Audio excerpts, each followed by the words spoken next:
thank you everybody for making time to be here. It is really an honor to host such a diverse group of leaders today.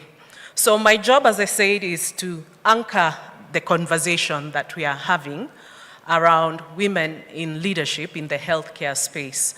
But before I get there, I think our dean did a good job of introducing Strathmore and talking broadly about our mission and vision and how it touches on what we are doing today.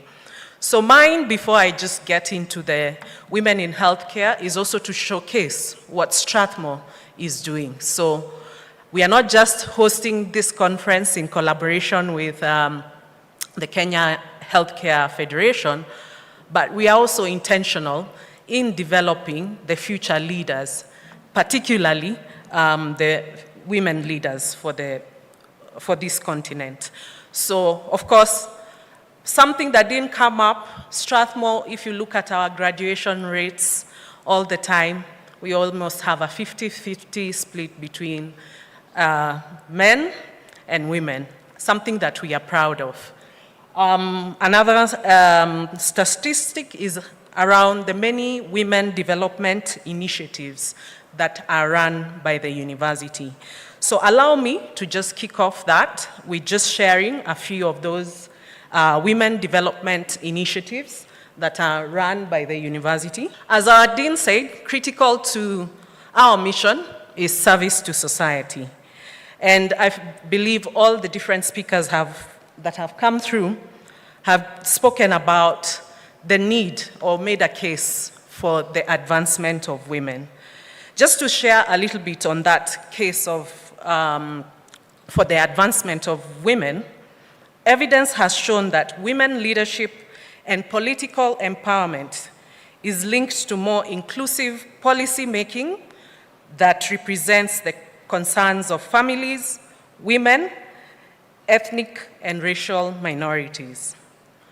Research has also shown that women score higher than men in most leadership skills, resulting in better business outcomes for organizations.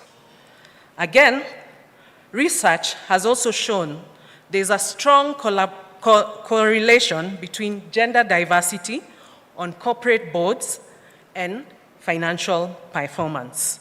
So because of all these aspects of literature that showcase the importance of women and having women in leadership roles, Strathmore has always been intentional in developing executive programs that look into the development of the skill sets of women.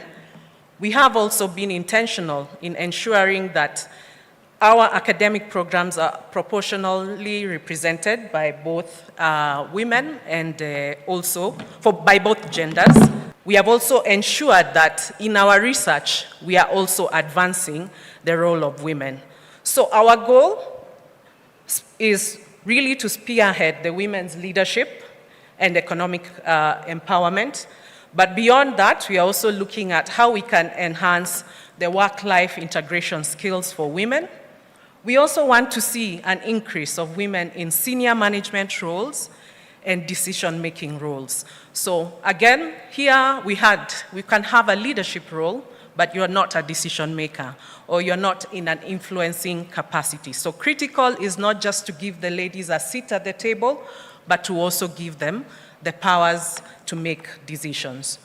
Our goal is also to see more women serving in boards, and we are really proud of our partners who have showcased the willingness to have more women represented in their boards. We also do not forget that women are also entrepreneurs. So also within the healthcare space, we have women who are entrepreneurs. So again, we also focus on this special category of women who are not employed in the corporate world, but are also self-employed, and how they can access opportunities, access to markets and capital, and also networks where they can be able to interact and learn best practices. So basically, if you look at our SBS Women Development Pillars, We are looking at leadership development, mentoring and coaching.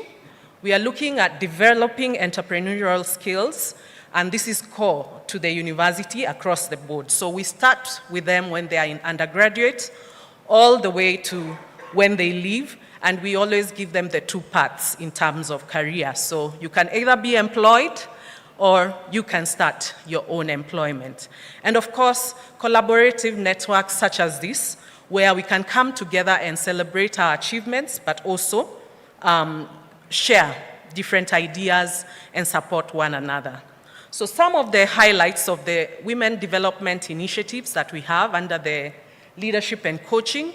Many of you here are our alumni. We have the Women in Leadership programs. We have programs for women directors. We also have this particular research that is focusing on driving country-level change in Kenya, women in healthcare, focused on women in healthcare leadership, and you're going to be getting a result, some findings of the research that we are doing. I've shared a little bit on what we are doing in the entrepreneurship space and just some of the things we are doing to create these networks and opportunities for women. So I will not go into the details about the actual programs, but maybe just to look at some of the people who've passed through us. So women directors, we have over 60 by now, and we also have over 1,000 women in leadership trained over the last 10 years. We have also had various partners in terms of developing entrepreneurship skills. So one of the ones we are proud of is we did training for women aged between 20 to 35 years in the growth stage, equipping them with skills to grow their business. Another key area, again, we have also worked with the USAID, is on the Women Investor Readiness Program to prepare those women who are in entrepreneurship to be investor ready. So these programs all touched over 250 women.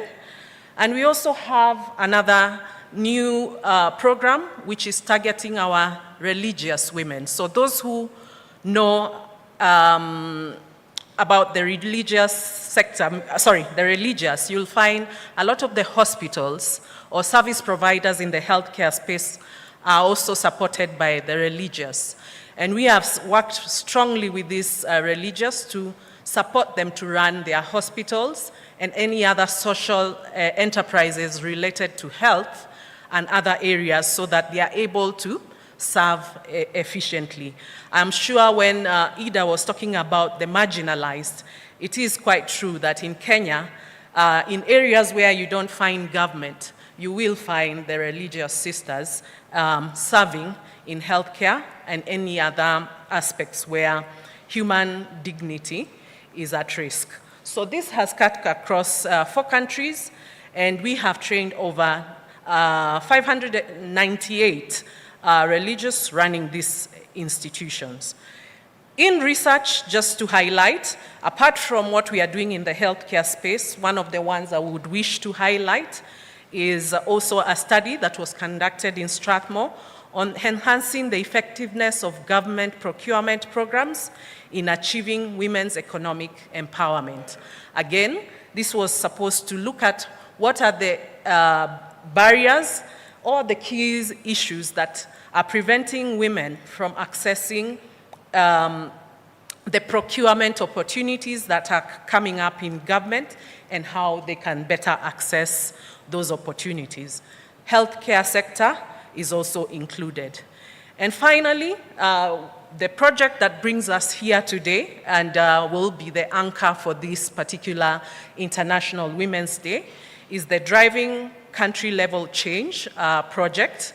And this project looks into advancing women's leadership in the Kenyan healthcare sector through organizational and system change efforts. So this is an intervention that it seeks to see how organizations can better support and advocate for women to to advance within the healthcare sector. I think the statistics have been given in terms of how many women are there in the sector, but the big question is, are they in the decision-making table, and have they been empowered to actually make decisions and carry out these roles. So we are grateful, of course, to our grantor, represented here by Ida from the Bill and Melinda Gates Foundation. We are also grateful to the Kenya Healthcare Federation, who we have partnered and worked with this journey. Just to mention that we have also the opportunity to compare what is happening in Kenya with similar studies that are being carried out in Nigeria and India. And we are looking forward to seeing how Kenya compares to Nigeria and India once we are done with this particular study.